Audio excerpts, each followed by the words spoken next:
বাংলাদেশের রাজনৈতিক দৃশ্যপট শক্তিশালী করতে মার্কিন আন্তর্জাতিক সহায়তা সংস্থা ইউএসএআইডির $29 মিলিয়ন তহবিল নিয়ে প্রশ্ন তুলেছেন যুক্তরাষ্ট্রের প্রেসিডেন্ট ডোনাল্ড ট্রাম্প। শুক্রবার মার্কিন অঙ্গরাজ্যগুলোর গভর্নরদের অধিবেশনে দেওয়া ভাষণে তিনি বলেন, বাংলাদেশের রাজনৈতিক পরিকাঠামো শক্তিশালী করতে $29 মিলিয়ন দেওয়া হয়েছে।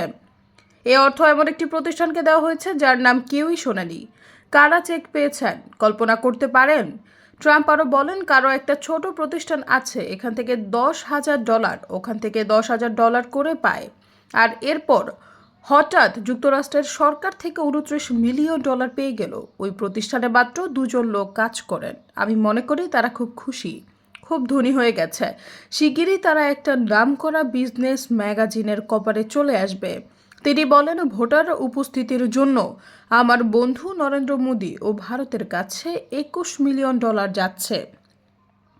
আমাদের কি হবে?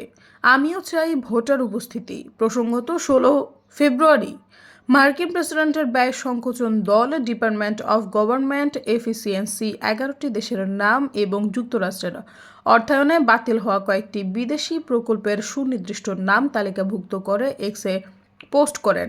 এ তালিকায় বাংলাদেশের রাজনৈতিক দৃশ্যপট শক্তিশালী করার জন্য $2,90,00,000 একটি প্রকল্প এবং ভারতে ভোটদানের উপস্থিতির জন্য আরেকটি প্রকল্প রয়েছে। তবে কারা বা কে এ সহায়তা পেয়েছেন তা স্পষ্ট নয়। সৈয়দা ফারিয়া, সমযোগ।